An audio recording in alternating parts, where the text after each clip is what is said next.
Day 50 of reading through the scriptures, starting in Genesis 50. And Joseph fell on his father's face and wept over him and kissed him.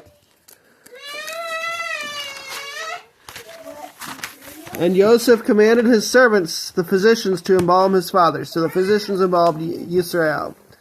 And 40 days were completed for him, so are completed the days of embalming. And the Mitzrites wept for him 70 days. And when the days of weeping for him were past, Joseph spoke to the household of Pharaoh, saying, If now I have found favor in your eyes, please speak in the hearing of Pharaoh, saying, My father made me swear, saying, See, I am dying, bury me in the burial site which I dug for myself in the land of Canaan. And now, please let me go up and bury my father and return. And Pharaoh said, Go up and bury your father, as he made you swear. And Joseph went up to bury his father, and with him went up all the servants of Pharaoh, the elders of his house, and all the elders of the land of Mitzrayim. And all the house of Joseph, and his brothers and his father's house, only their little ones and their flocks and their herds they left in the land of Goshen. And there went up with him both chariots and horsemen, and it was a very great company. And they came to the threshing floor of Atad, which is beyond the Jordan, and they lamented there with a great and very heavy lamentation. And he performed 7 days of mourning for his father. And when the inhabitants of the land, the Canaanites, saw the mourning at the threshing floor of Atad, they said, This is a grievous mourning for the Mitzrites. That is why its name was called Abel Mitzrayim, which is beyond the Jordan. And his sons did to him as he had commanded them, for his sons brought him to the land of Canaan, and buried him in the cave of the field of Machpelah, before Mamre, which Abraham bought with the field from Ephron the Hittite as property for a burial site. And after he buried his father, Joseph returned to Mitzrayim, he and his brothers and all who went up with him to bury his father. And when Joseph's brothers saw that their father was dead, they said, What if Joseph hates us and pays us back all the evil which we did to him? And they sent word to Joseph, saying, Before your father died, he commanded, saying, This is what you are to say to Joseph, I beg you, please forgive the transgression of your brothers for their sin, for they did evil to you. And now, please forgive the transgression of the servants of the Elohim of your father.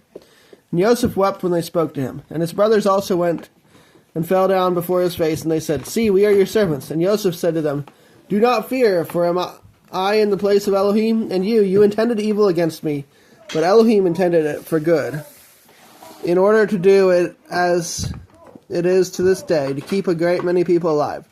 And now, do not fear, I provide for you and your little ones. Please. Sorry, I lost my place. So he comforted them and spoke kindly to them. And Joseph dwelt in Mitzrayim, he and his father's household. And Joseph lived 110 years. And Joseph saw Ephraim's children to the third generation. The children of Machir, son of Manasseh, were also born on Joseph's needs. And Joseph said to his brothers, I am dying, but Elohim shall certainly visit you and bring you out of this land to the land of which he swore to Abraham, to Yitzhak, and to Yaakov. And Joseph made the children of Israel swear, saying, Elohim shall certainly visit you, and you shall bring up my bones from here. And Joseph died, being 110 years old, and they embalmed him, and he was placed in a coffin in Mitzrayim. All right, Genesis is done. It'll be harder for me to keep track of what day I'm on from now on, but we'll try. We weren't on 49, we were on 50, weren't we? Or did I skip a day? We're on 50. Okay. Yeah. Alright, my marker was in the wrong spot for Isaiah 50. Thus says Yahweh, Where is the certificate of your mother's divorce, whom I have put away? Or which of my creditors is it to whom I have sold you? Look, you were sold for your crookednesses, and your mother was put away for your transgressions. When I came, why was there no man? When I called, why was there no one to answer? Was my hand too short to ransom, or have I no power to deliver? See, by my rebuke I dry up the sea, I make the rivers a wilderness. Their fish stink, for there is not water, and die of thirst. I clothe the heavens with darkness, and I make sackcloth their covering. The Master Yahweh has given me the tongue of taught ones, that I should know to help the weary with the word. He wakes me morning by morning, he wakes my ear as he is to hear as taught ones. The Master Yahweh has opened my ear, and I was not rebellious, nor did I turn away. I gave my back to those who struck me, and my cheeks to those who plucked out the beard. I did not hide my face from humiliation and spitting. And the Master Yahweh helps me. Therefore I shall not be humiliated. So I have set my face like a flint, and I know that I am not put to shame. Near is he who declares me right. Who would contend with me? Let us stand together. Who is my adversary? Let him come near me. See, the Master Yahweh helps me. Who would declare me wrong? See, all of them wear out like a garment. A moth eats them. Who among you is fearing Yahweh, obeying the voice of his servant, that has walked in darkness and has no light? Let him trust in the name of Yahweh and lean upon his Elohim. See, all you who light a fire, girding on burning arrows, walk in the light of your fire, and in the burning arrows you have lit. From my hand you shall have this. You shall lie down in grief. Psalm 50. El Elohim Yahweh shall speak, and he shall call the earth from the rising of the sun to its going down, from Zion to the perfection of loveliness. Elohim shall shine forth. Our Elohim comes and is not silent. A fire consumes before him, and it shall be very stormy all around him. He calls to the heavens from above, and to the earth to rightly rule his people. Gather my lovingly committed ones together to me, those who have made a covenant with me by slaughtering. Then the heavens declared his righteousness, for Elohim himself is a judge. Selah. Hear, O my people, and I speak.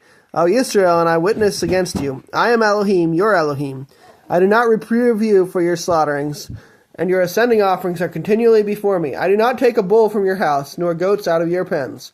For every beast of the forest is mine, the cattle on 1,000 hills. I know all the birds of the mountains, and all moving in my field are mine. If I were hungry, I would not speak to you, for the world is mine, and all that fills it. Do I eat the flesh of bulls, or drink the blood of goats? Slaughter thanksgiving to Elohim, and pay your vows to the Most High. And call upon me in the day of distress. Let me rescue you, and you esteem me. But to the wrong Elohim said, What right have you to recite my laws, or take my covenant in your mouth? Well, you hated instruction, and cast my words behind you. When you saw a thief, you were pleased with him, and you take part with adulterers, and let your mouth loose to evil, and your tongue frames deceit. You speak against your brother, you slander your own mother's son. You have done this, and I kept silent. You have thought that I was altogether like you. I rebuke you and set it in order before your eyes. Understand this, please, you who forget Eloah, lest I tear you in pieces with no one to deliver. Whoever slaughters praise esteems me, and to him who prepares a way I show the deliverance of Elohim. Luke 6. And it came to be on a Sabbath that he went through the grain fields, and his taught ones were plucking the heads of grain, and were eating, rubbing them with the hands. And some of the Pharisees said to them, Why are you doing what is not right to do on the Sabbath? And Yeshua answering them said, Have you not read what David did when he was hungry, he and those who were with him? How he went into the house of Elohim, took and ate the showbread, and also gave some to those who were with him, which is not right for any but the priests to eat. And he said to them, The Son of Adam is master of the Sabbath. And it also came to be on another Sabbath that he entered into the congregation and taught, and there was a man whose right hand was withered. And the scribes and Pharisees were watching him closely, whether he would heal on the Sabbath, for them to find an accusation against him. And he knew their thoughts, and said to the man who had the withered hand, Rise and stand in the midst. And he rose up and stood. Then Yeshua said to them, I ask you, is it right to do good on the Sabbath, or to do evil, to save life, or to destroy it? And looking around at them all, he said to the man, Stretch out your hand. He did so, and his hand was restored, as sound as the other. But they were filled with folly, and were speaking with one another what they should do to Yeshua. And in those days it came to be that he went out into the mountain to pray, and was spending the night in prayer to Elohim. And when it became day, he called near his taught ones, and chose from them 12, whom he also named emissaries.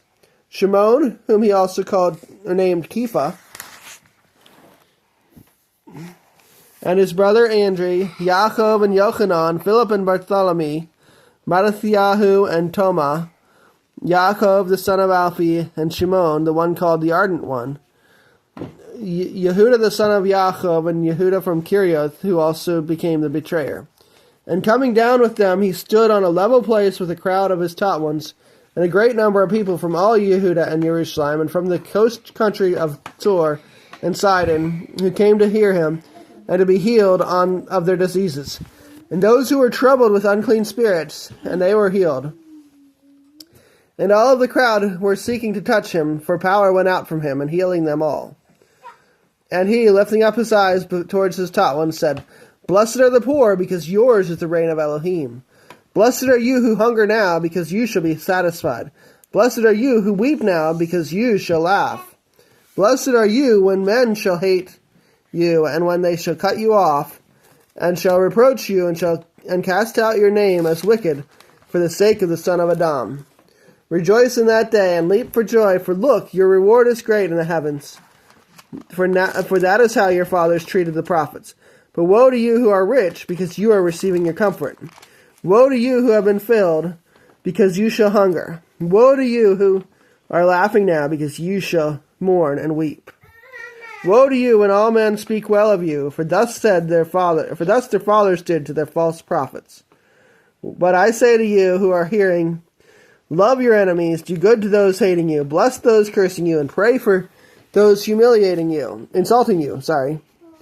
And to him who hits you on the one cheek, offer the other also. And from him who takes away your outer garment, do not withhold the inner garment either. And give to everyone who asks of you, and from him who takes away what is yours, do not ask it back. And as you wish men should do to you, and you also do to them in the same way. And if you love those loving you, what favor have you? For sinners too love those loving them. And if you do good to those doing good to you, what favor have you? For even sinners do the same. And if you lend to those from whom you expect to receive back, what favor have you? For even sinners lend to sinners to receive as much back. Rather, love your enemies and do good and lend, expecting none in return. And your reward shall be great, and you shall be sons of the Most High, because he is kind to the thankless and wicked ones. Therefore be compassionate, as your Father also is compassionate. And do not judge, and you shall not be judged at all. Condemn not, and you shall not be condemned at all. Forgive, and you shall be forgiven. Give, and it shall be given to you. A good measure, pressed down and shaken together, and running over, shall be put into your lap. For with the same measure with which you measure, it shall be measured back to you. And he spoke a parable to them. Is a blind able to lead a blind? Shall they not both fall into a pit? A taught one is not above his teacher, but everyone perfected shall be like his teacher. And why do you see the splinter in your brother's eye, but are not aware of the plank in your own eye? Or how are you able to say to your brother, Brother, let me take out the splinter that is in your eye, not seeing the plank in your own eye? Hypocrite, first take the plank out of your own eye, and then you shall see clearly to take out the splinter that is in your brother's eye. For if a good tree does not yield rotten fruit, nor does a rotten tree yield good fruit. For each tree is known by its own fruit. For they do not gather figs from thorns, nor do they gather grapes from a bramble bush. The good man brings forth what is good out of the good treasure of his heart, and the wicked man brings forth what is wicked out of the wicked treasure of his heart. For out of the overflow of the heart his mouth speaks. But why do you call me Master, Master, and do not do what I say? Everyone who is coming to me and is hearing my words and is doing them, I shall show you whom he is like. He is like a man building a house who dug deep and laid a foundation on the rock. And when a flood came, the stream burst against that house, but was unable to shake it, for it was founded on the rock. But the one hearing and not doing, he is like a man who built his house on the earth without a foundation, against which the stream burst, and immediately it fell. And the ruin of that house was great.